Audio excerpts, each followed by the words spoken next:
Hello and welcome to Rulebreaker. Today we're going to dive deeper into Prophecy of Kings expansion for Twilight Imperium 4th edition.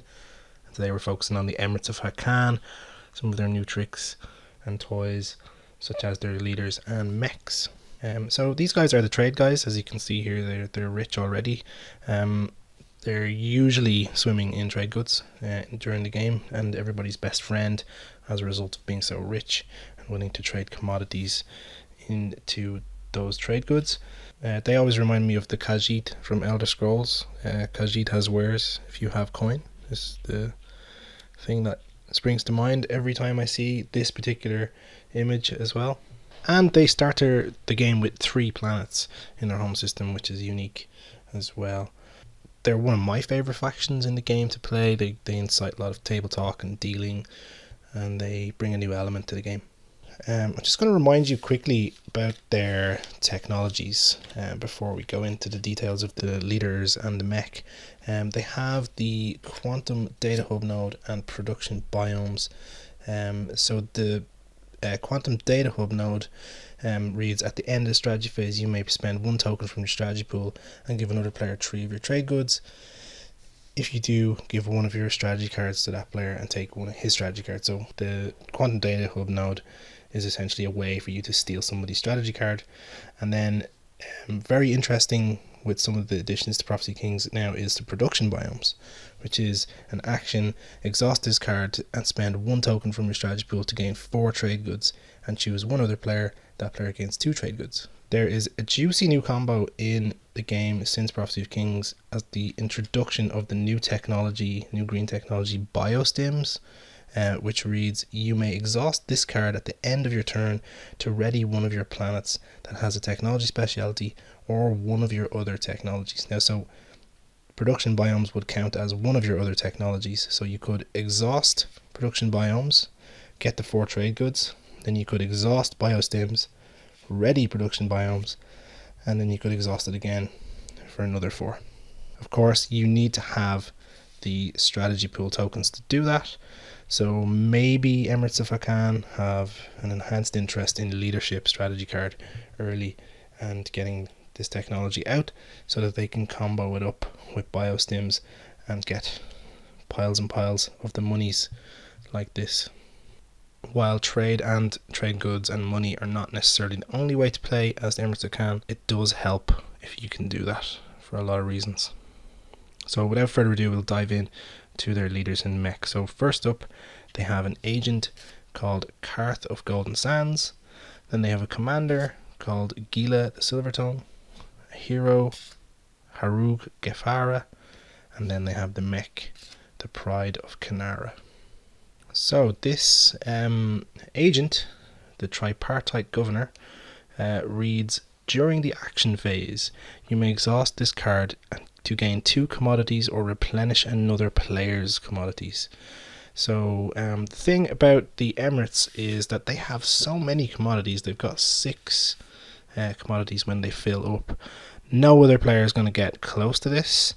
6 is the most you can have in the game, and it's them. And you're not always going to have multiple people interested in trading with you. However, if you've got even the 1 player who is interested in trading with you, you can exhaust this card to give them all of their commodities. Replenish another player's commodities means fill it up.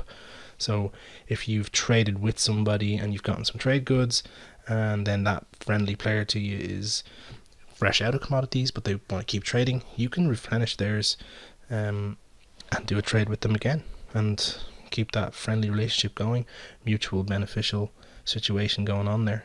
I would recommend, however, that you make sure you end up getting more out of it than they do. Otherwise, you're just enhancing them more than yourself.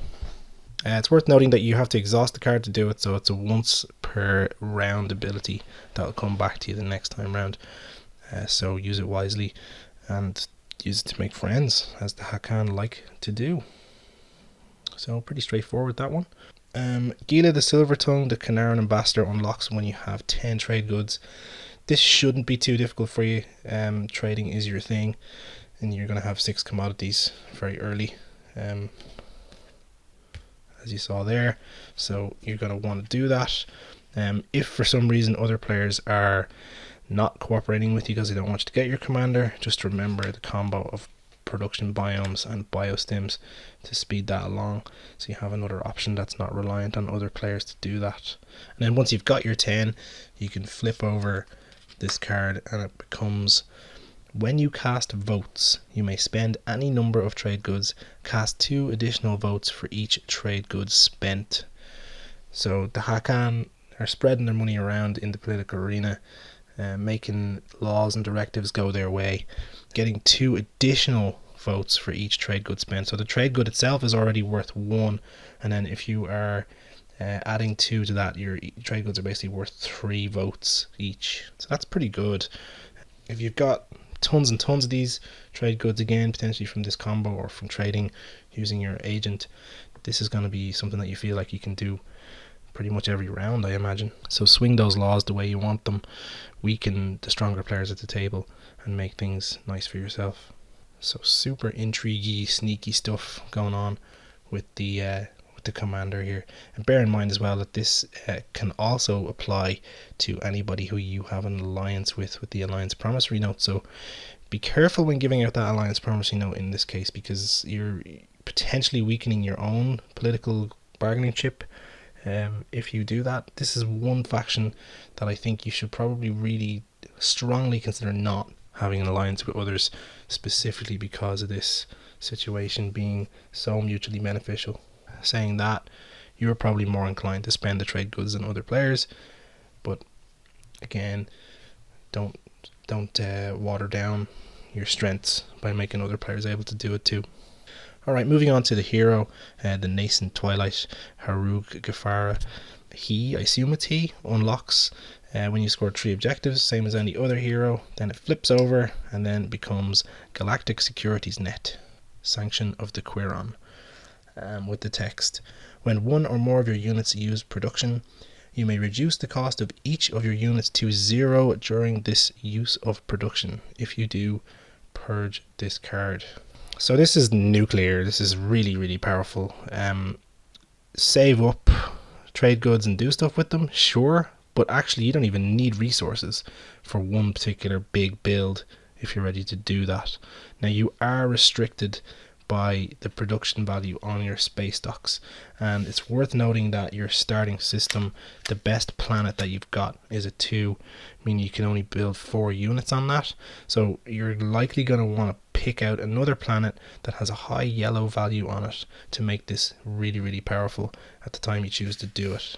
So definitely get those space docks down on planets that can produce more stuff, because everything is going to be free. Now naturally you're probably thinking, hey, if everything is free and I have production limits, am I just going to build a load of dreadnoughts, war suns, my flagship? Yeah, for sure, but the more ships you can get out of this production, the better.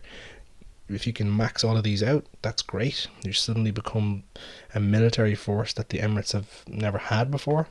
But also don't forget to back them up with things like fighters and destroyers and cruisers and carriers to make everything all a bit more flexible for you. Because the chances are, as soon as you do this Galactic Securities Net, everybody's going to turn on you because they feel like you're suddenly the most powerful person on the game board. And that may well be true as well. So I love this hero. I think it's one of the best heroes in the game. As long as you can stack up space docks and get things moving that way, then it's really, really good.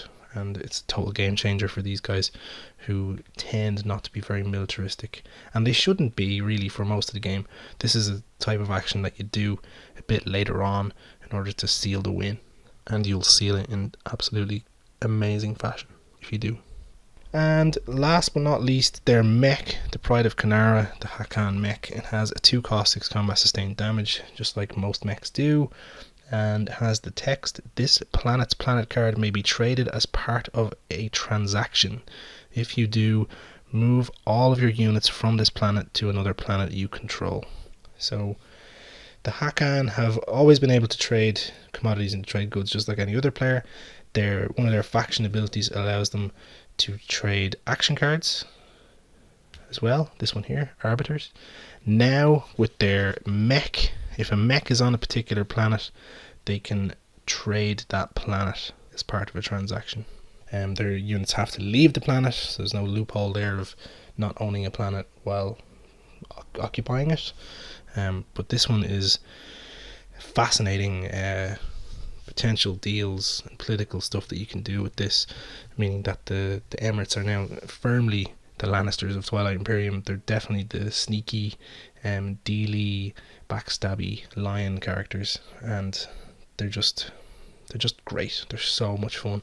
I think games of Prophecy of Kings are going to be enhanced by their presence in the game, just because of all these different crazy possibilities that are there now, like wild swings on votes where it's everybody against them and they may still get the way they want it, replenishing other people's full commodities to trade with them more, creating this really strong pact, and huge fleet of ships for free, and being able to give away planet cards in transactions means that the Hacan are probably the most exciting faction in the game now with this enhancement. They're just so cool.